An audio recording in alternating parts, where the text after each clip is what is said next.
నమస్తే. జగిత్యాల వేదికగా మాజీ ముఖ్యమంత్రి కేసీఆర్ రీఎంట్రీ ఇవ్వబోతున్నారని ఒక చర్చ జరుగుతుంది.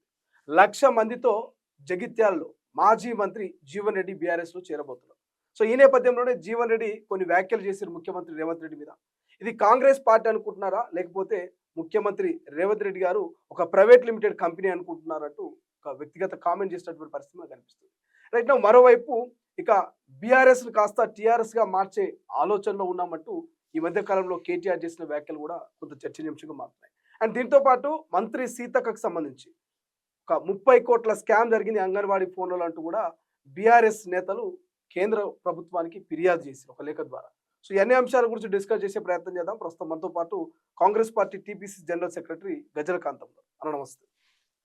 సో మొదటగా జీవన్ రెడ్డి గురించి మాట్లాడదాము. సో జీవన్ రెడ్డికి ఏ లోటు లేదు, జీవన్ రెడ్డికి అన్ని విధాలుగా మేము గౌరవం ఇచ్చినాం, మర్యాద ఇచ్చినాం, బీఫామ్లు ఇచ్చినాం, ఆయనకు పదవులు ఇచ్చినామని ముఖ్యమంత్రి రేవంత్ రెడ్డి గారు కాంగ్రెస్ పార్టీ నాయకులు చెప్తా ఉన్నారు.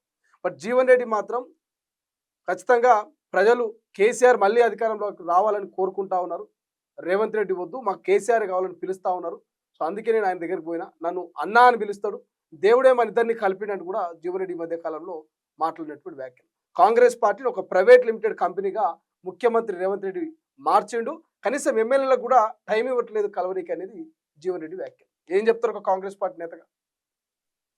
అవగాహన లేని మాటలు మాట్లాడి 77 ఏళ్ళు వచ్చినాయి. సిగ్గు లజ్జ ఉండని ఫస్ట్ నీకు జీవన్ రెడ్డి, నీకు ఎందుకంటే నీకు మర్యాద, నీ వయసుకు మర్యాద ఇద్దామన్నా కానీ సిగ్గు లేని మాటలు మాట్లాడుతున్నావు.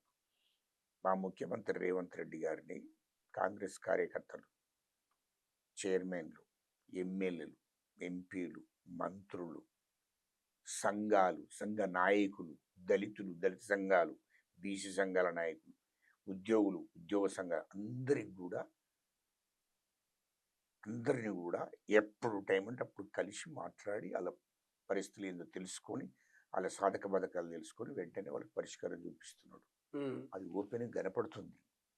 సీఎం గారు ఇప్పుడు నువ్వు కేసీఆర్ నీ దొర దగ్గర పోయి దొర కాళ్ళు మొక్కటానికి, దొర దగ్గర పనిచేయడానికి పోయినావు కదా.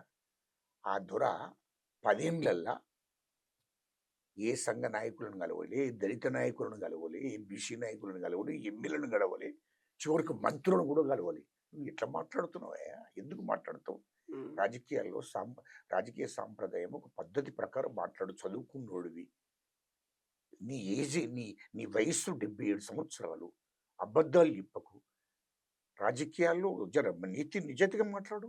ఎందుకు ఎవరికి ఎందుకు మాట్లాడుతున్నావు? అట్లాంటి మాటలు మాట్లాడితే కరెక్ట్ కాదు.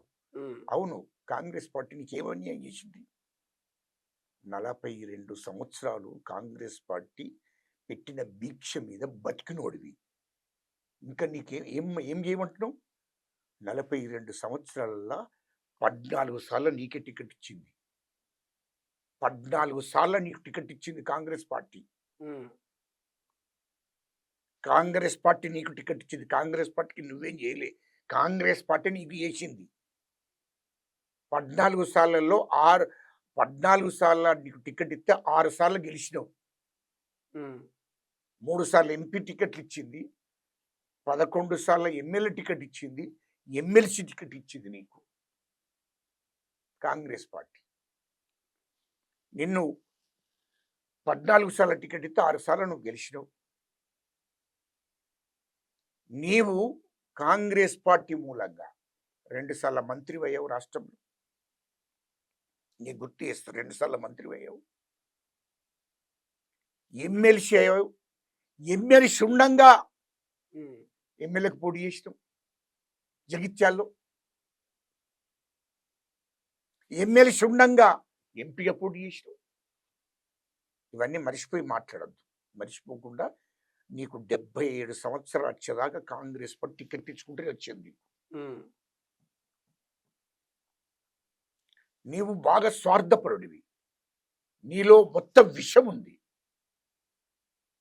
ఇయాలో నీకు నీ 42 సంవత్సరాల జీవితంలో ఎప్పుడన్నా నీ జగిత్యాల కాన్స్టిట్యూషన్ కార్యకర్తలకు మున్సిపల్ చైర్మన్ చేసినావా? జడిపి చైర్మన్ చేసినావా? 2 సార్లు మంత్రి ఉన్నావు రాష్ట్రంలో. రాష్ట్రంలో మంత్రిగా ఉన్నప్పుడు ఏమైనా నామినేటెడ్ పోస్టులు ఇప్పించినవా? జగిత్యాల కాన్స్టిట్యూన్సీలో కానీ జగిత్యాల జిల్లాలో కానీ ఉమ్, జగిత్యాల ప్రాంతంలో ఎవరికన్నా నామినేటెడ్ పోస్టులు ఇప్పించడమా, ఎవరికన్నా మున్సిపల్ చైర్మన్ చేసినవా, ఎవరైనా జడ్పీ చైర్మన్ చేసినవా, ఎవరైనా ఎంపీ గెలిపించినవా నువ్వు? ఇప్పుడు మరి నువ్వు ఏం చేయలేదు కదా. ఇప్పుడు జీవన్ ఎందుకు మాట్లాడుతున్నావు నువ్వు? జీవన్ రెడ్డి బీఆర్ఎస్ లో చేరితే కాంగ్రెస్ కి ఏం మైనస్ కాదంటారా? మైనస్ కాదు, ఉమ్, బ్రహ్మాండంగా కాంగ్రెస్ లో కార్యకర్తలందరికీ విముక్తి అయినరు, ఉమ్, విముక్తి అయినరు అంటున్నా. ఈయన మూలంగా కాంగ్రెస్ పార్టీ కొరగలేదయ్యా. ఏమి మీకు అర్థం కావడం లే. ఉమ్, కాంగ్రెస్ పార్టీకి కాంగ్రెస్ పార్టీ మూలంగా అయిన బాగుపడ్డాడు తప్ప కాంగ్రెస్ పార్టీకి అయినా ఏం చేయలేదు. ఎందుకు అని అంటున్నంటే ఇలా కార్యకర్తలు నష్టపోయారు అక్కడ జగిత్యాల కాన్స్టిట్యూన్సీలో. కానీ అక్కడ క్యాడర్ ని అక్కడ లీడర్షిప్ ని కాపాడింది జీవన్ రెడ్డి కదా. 40 ఏళ్ళు కాంగ్రెస్ ఉనికిని కాపాడింది జీవన్ రెడ్డి కదా. కాంగ్రెస్ కార్యకర్త 42 ఏళ్ల నుంచి వెళ్ళి పనిచేస్తున్న కాంగ్రెస్ కార్యకర్తలకు ఇదేం చేయలేదు అంటున్నా. ఉమ్, కాంగ్రెస్ కార్యకర్తలకు ఆర్థికంగా కానీ సామాజికంగా కానీ రాజకీయంగా కానీ అక్కడ ఎదగనీయలేదు జీవన్ రెడ్డి గారు. ఇంకోటి ఆల్టర్నేట్గా తయారు కానీయలేదు జగిత్యాల కాన్స్టిట్యూన్సీలో, జగిత్యాల జిల్లాలో. ఇది వాస్తవం. ఉమ్, ఇయ్యలో ఒక్కరి పేరు చెప్పాను, ఇగో నేను ఫలాన్ని జడిపి చైర్మన్ చేసిన, ఫలాని మున్సిపల్ చైర్మన్ అవకాశం వస్తే వాళ్ళ తమ్ముని చేసిండు అక్కడ తప్ప ఇంకోళ్ళు ఇయ్యలే. పోనీ జిల్లాలో ఉమ్మడి జిల్లా ఉన్నప్పుడు కాంగ్రెస్ పార్టీలో ఆ కమిటీలో ఎవరినన్నా జగిత్యాల కాన్స్టిట్యూన్సీ పెట్టిండా, జిల్లా కమిటీలో స్థానం కల్పించిండా? కల్పించలే. అదేవిధంగా పిసిసి కమిటీలో, రాష్ట్ర కమిటీలో కాంగ్రెస్ పార్టీలో ఎవరికన్నా వాళ్ళ జగిత్యాల కాన్స్టిట్యూన్సీ వేరే వాళ్ళకి అవకాశం కల్పించిండ్రా? వాళ్ళ ఇంట్లోనే 5గురు, ఉమ్, కోడలు, మరదలు, తమ్ముడు వాళ్ళ ఇంట్లోనే. పిసిసి కమిటీలో ఉన్నా, జిల్లా కమిటీలో ఉన్నా వాళ్ళ ఇంట్లోనే తప్ప బీసీలకు కానీ, ఎస్సీలకు కానీ, ఎస్టీలకు కానీ, రెడ్లకు కానీ ఎవరికన్నా అవకాశం కల్పిస్తే చెప్పానండి. ఇప్పుడు గజలగంధ గారు అక్కడ వైశ్యులకు కానీ మీరేమో మీ వర్షన్ ఇట్లా చెప్తా ఉన్నారు, కానీ మీ పార్టీలోనే వర్కింగ్ ప్రెసిడెంట్ అయినటువంటి సీనియర్ నేత జగ్గారెడ్డి లాంటి వాళ్ళేమో ఏఐసిసి నేతలు ఒకసారి ఆలోచన చేస్తే బాగుండు, జీవన్ రెడ్డి గారిని కాపాడుకుంటే బాగుండు అనేటువంటి ఒక స్టేట్మెంట్ కూడా ఒకటేనండి. జీవన్ రెడ్డి గారికి కాంగ్రెస్ పార్టీ ఎన్ని ఏళ్ళు అని చేసింది, అయిన మూలంగా ఏ కార్యకర్త బాగుపడలేదని అంటున్నా. జగిత్యాల కాన్స్టిట్యూన్సీలో ఏ కార్యకర్తకు పదవి రాలే కాంగ్రెస్ పార్టీలో చేయనీయలేదు.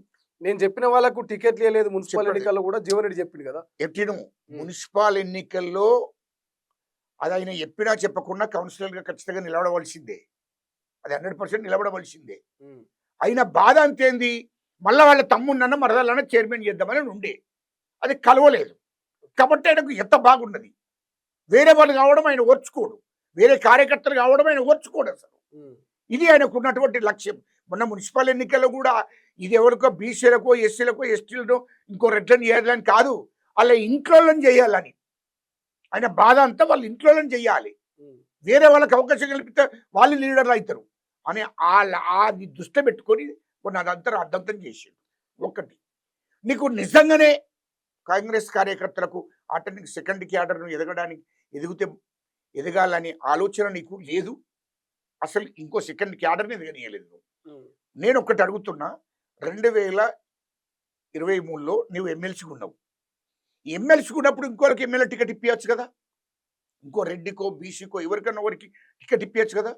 మరి నువ్వే ఎమ్మెల్సీ ఉండగా, ఒక పోస్ట్ ఎమ్మెల్సీ పదవి ఉండంగా, శాసన మండలిలో నువ్వు ఉండంగా మళ్ళీ ఎమ్మెల్యేకి ఎందుకు పోటీ చేసినావు? నేను అడుగుతున్నా. ఇంకోళ్ళు నువ్వు కాంగ్రెస్ పార్టీ బాగుండాలి, కాంగ్రెస్ పార్టీలో ఇంకో సెకండ్ క్యాడర్ దిగాలి, ఇంకోళ్ళకి అవకాశం కల్పించాలనే ఆలోచన నీకు ఎందుకు రాలేదు? మరి ఎందుకు ఇవ్వలేదని అంటున్నా.